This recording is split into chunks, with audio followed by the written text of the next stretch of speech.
Hey everybody, it's James with Rowe-Thrush.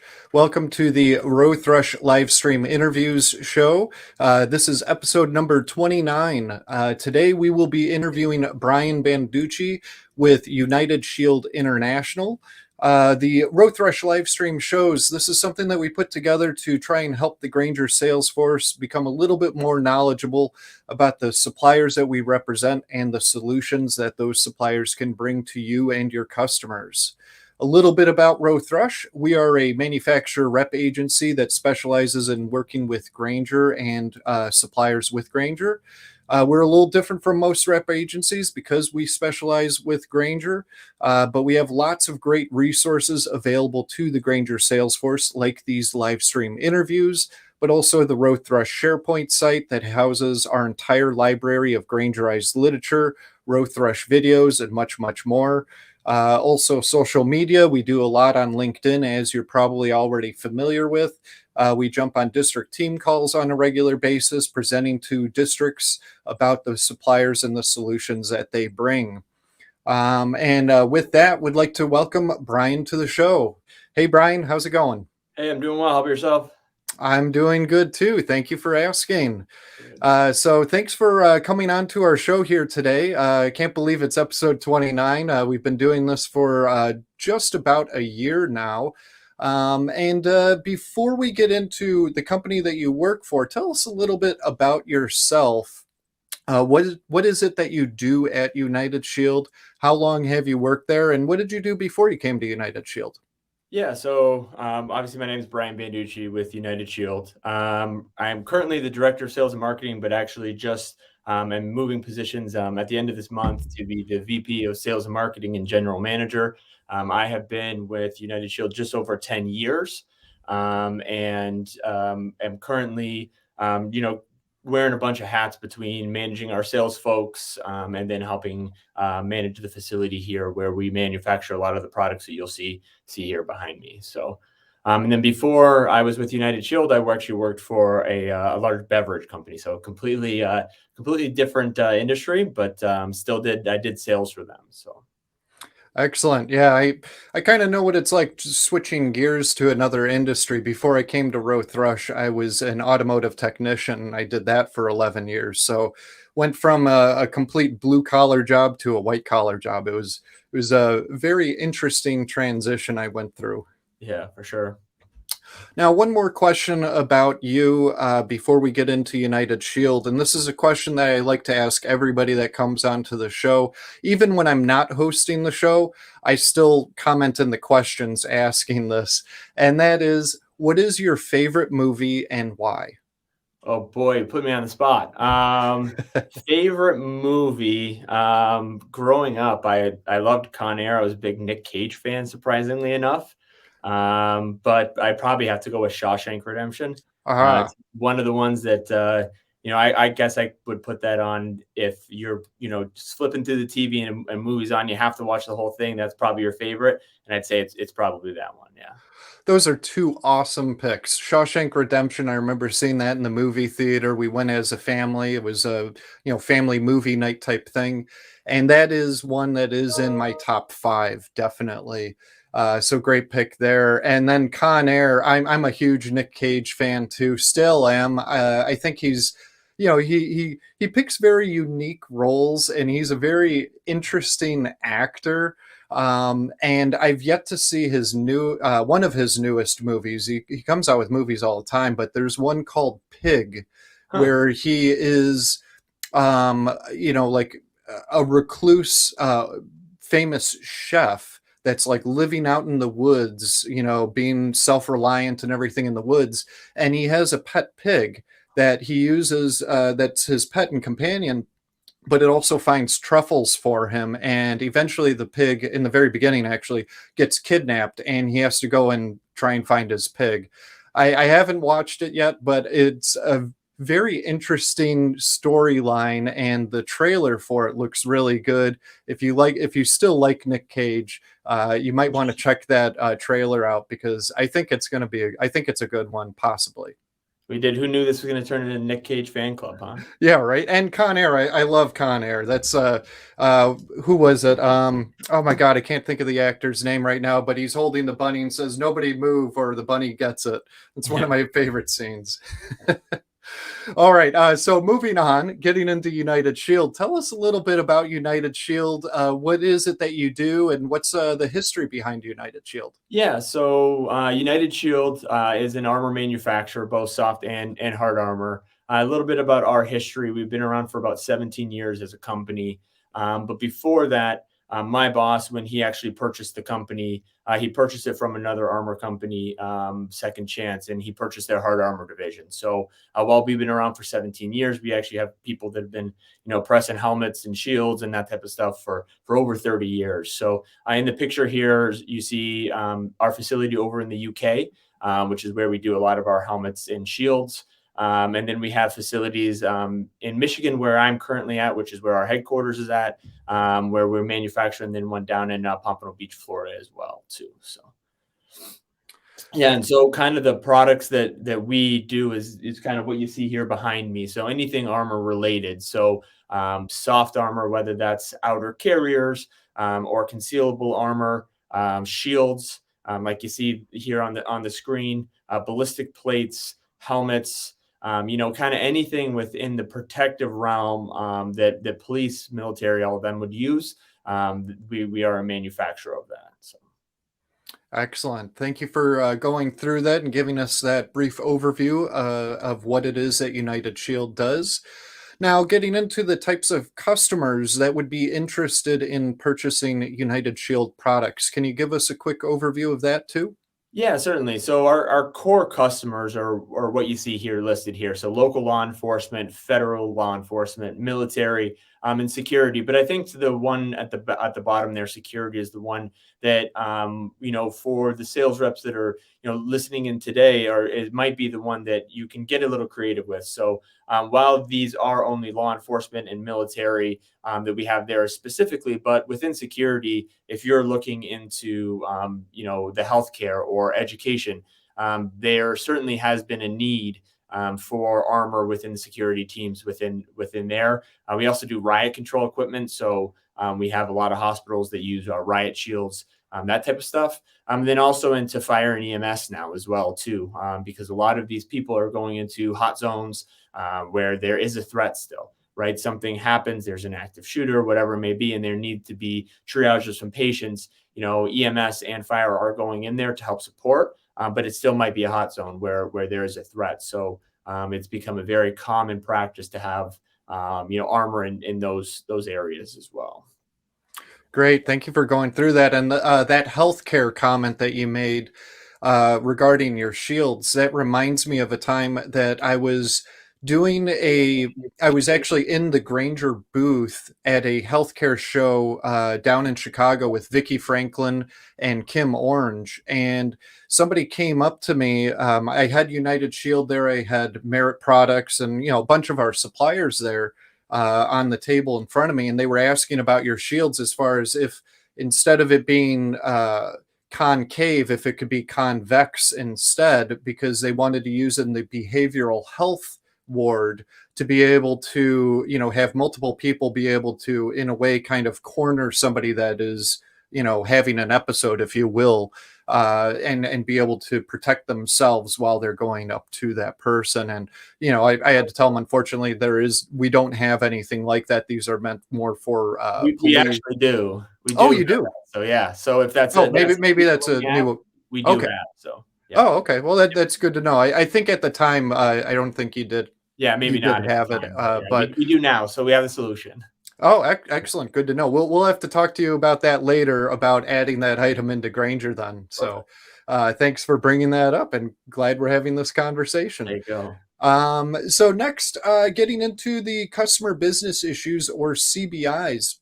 What are some of those solutions that you can bring to Grainger customers? Yeah, I mean, I think one of the main ones that we do, being that we are an actual manufacturer, is cost savings, right? So, there's no middleman in play here, where we are the actual manufacturer. So we're able to keep, lead times fast while also having, aggressive pricing that is offered to distribution to go out there and sell. So there are a lot of companies that, aren't manufacturing things themselves. So you're having just an extra person in there. So, and then obviously just the nature of our product, right? So the nature of our product being something that helps with emergency preparedness and safety, because PPE is what we do. It's what we live and what we breathe. So. Yeah. Great. Thank you. Yeah. Now, putting on our Grainger account manager hat, let's say an account manager is about to walk into a customer facility. What should they be looking for to talk to the customer about an opportunity? Yeah, so I think one of the main things that, as we're talking about this is obviously all of our products have a lifespan to them, right? So most of our products have a 5-year warranty on them, just because due to the nature of the actual material that is made of. So these are products that have to be turned over every 5 years. So any customer that has older vests or older helmets or shields that are older. These are all things that, as a company, we carry a liability insurance. And as long as those products are within that 5-year range, we carry liability for that. But once it goes past that, if an agency keeps helmets 10, 15 years or, plate or shields, plates, the same thing, that liability then turns to the agency or the department or whoever it may be. So I think that's a big one. Just having, making sure everything's up to date, because, technology changes as well too, right? Where we were at 5 years ago to now is certainly not the same. So that's kind of the big one for us.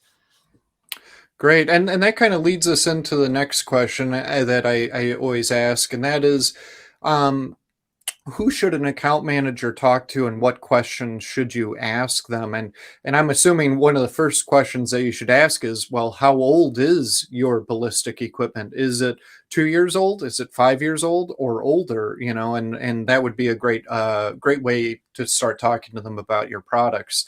How should they start that process, and who should they talk to?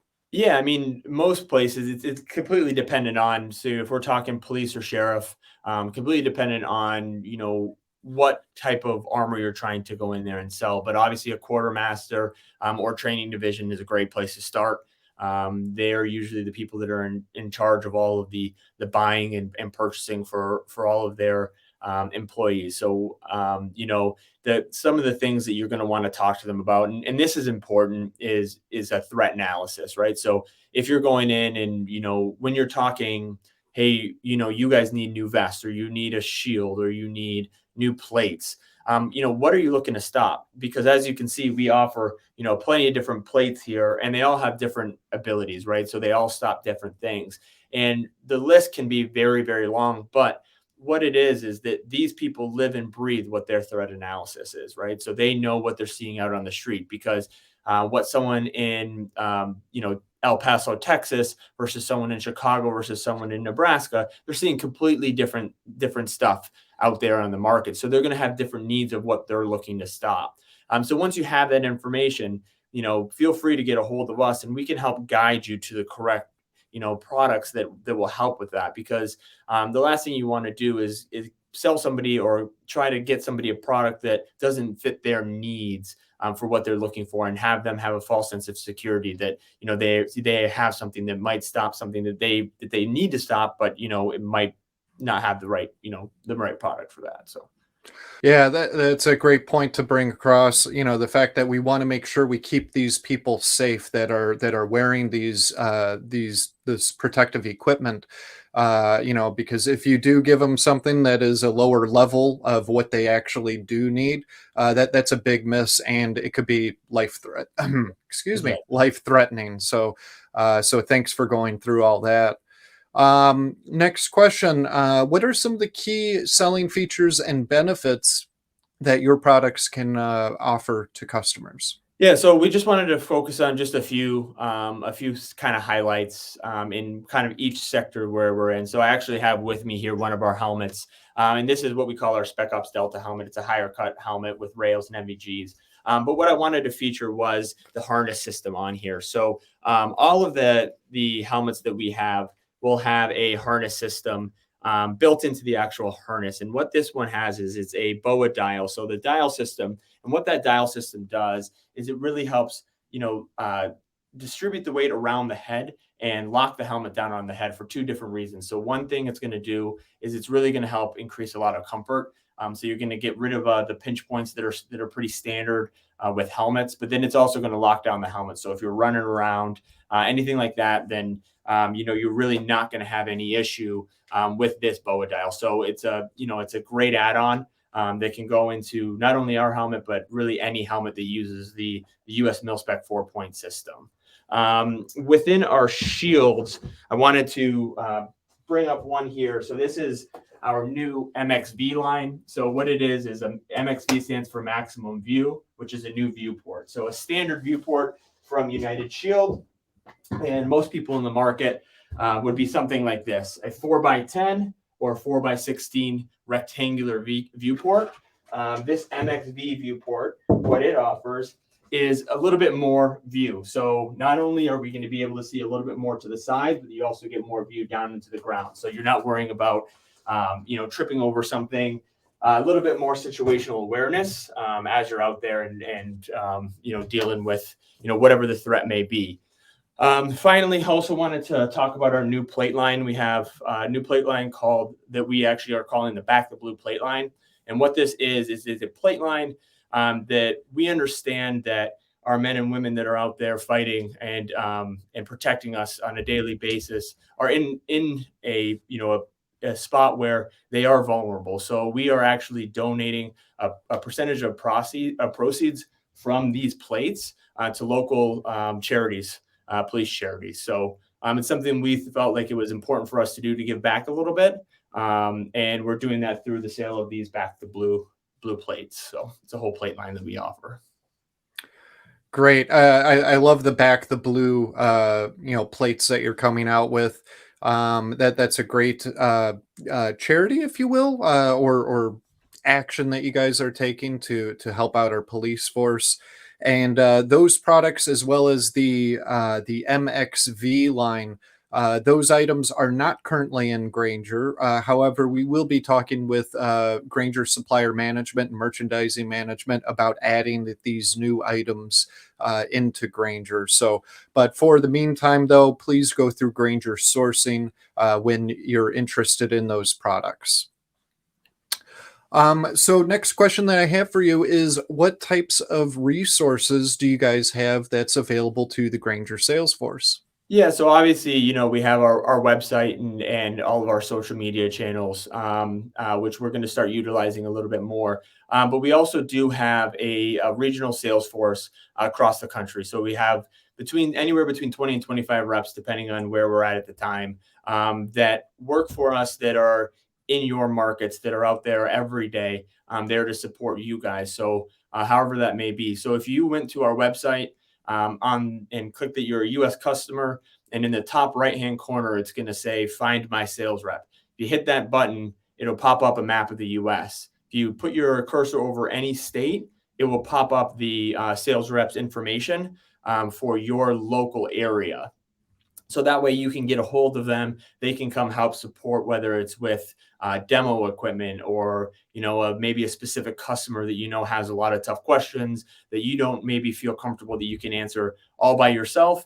That's what our local reps are there. They're there to support you in however you may need them. So.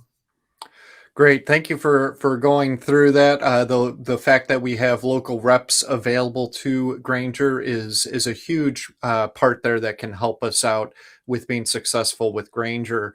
And anybody watching this, you could always reach out to myself or Brian. We'll provide his contact information at the end of the show here. But you could reach out to either of us and we'll get you into contact with whoever it may be at a local level that would be able to go out and visit with you and your customers. So please feel free to do that as well. So next question, what new products do you have coming out soon? I know we went over some products already that are out, but what are some other new ones that are coming down the pike? Yeah, so obviously the Back the Blue plate line is brand new for us. We also have a full line of outer carriers here. that will go with our armor. Kind of a little higher end, more customizable style carriers that are also load bearing vests. So what this is the ability to get things up off the waist onto the vest to, dissipate that weight onto the shoulders rather than the hips and lower back. And then also we have a new line of level 3A shields coming out. Offers about a 20% weight reduction from our current shields. So that's something really new and exciting that we do have coming. And then also, this is kind of brand new, but we also just launched and actually did my first demo just yesterday on this, but we have a fully inflatable or a fully floatable ballistic vest. So traditional flotation vests have an inflatable ballast that, that deploys once you hit water, but this vest actually has everything built into it where if you were to hit the water, it pops you up, makes you sit back on your back upright. And it does that even if you're wearing some level 3++ plates with some ceramic in there. So it's a pretty interesting thing. So please check, our website and some social media here coming in the next few weeks for information on that as well. Wow, very cool. Very cool to hear about these new products coming out. Like you said, the products that you have out now here today are completely different from 5 years ago. So the technology, you wouldn't think that it changes and adapts this much, but it actually really does. So thank you. And actually, I just remembered you mentioned before about the shelf life of 5 years. And I had another follow-up question about that. We have some of your products here on display in the back, and this is one of your steel plates that we have. It's about a 1/4 inch thick and all that. Would this have a 5-year shelf life on it too, or is that just to your ceramic and your fiber type products? Exactly. Yeah. So that one there is one of the only things that we have that has a 10-year lifestyle on it or lifespan on it. And that's just solely because of the makeup of the product.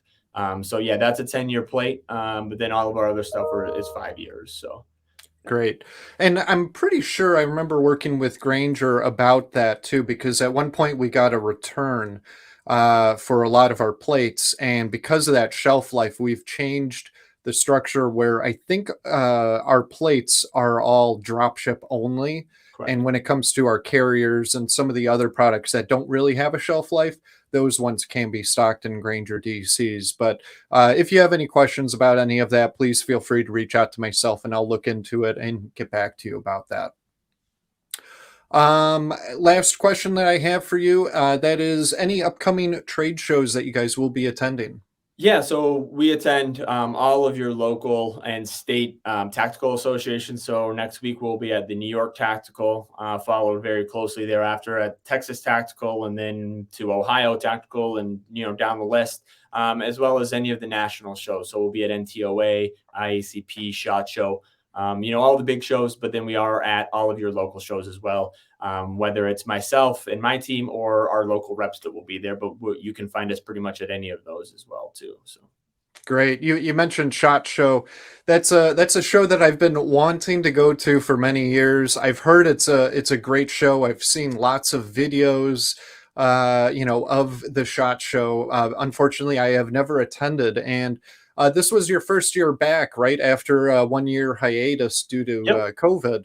How was SHOT Show this year for you? It was good. It was really well attended. Obviously, it was a different SHOT Show than every other year. With they still had some mask requirements and still people that weren't quite comfortable coming back. So there was a lot of empty spaces with companies deciding not to go. But we went and we found that there was a lot of quality there. The people that were there wanted to be there. Were interested in the products that they were at. So it was a very good show. But I'd suggest bring your walking shoes because there's a lot of walking. It's a big show. So I've heard it's a big show, and that makes me think about the Grainger show, which is also a very big show. And this year was their first year back after 2 years, because right when COVID started really ramping up, that was when Grainger Show 2020 was supposed to happen. SHOT Show happens at the beginning of the year, so you guys still got it in before COVID hit. But after 2 long years of no Grainger Show, this year was a tremendous show. And I can't help but agree with you with your statement about this year's SHOT Show. The quality of the leads were just so much better compared to years past. And yeah, it was a little different. There were less people there, but the quality was just so much better. So, I agree with you with that regarding the Granger show too. So thanks for that. Yeah. Actually, I see we have a comment here. Okay, so Jeanette's asking, what does level 3A classification stand for? Yeah, so level 3A is to stop handgun threats. So the way the classifications work is there's 2 handgun threats and then 2 rifle threats. So right now, where the NIJ is currently, they have what they call level 2 and then level 3A. So that's level 3A is to be able to stop 9mm, 357, and 44 Magnum.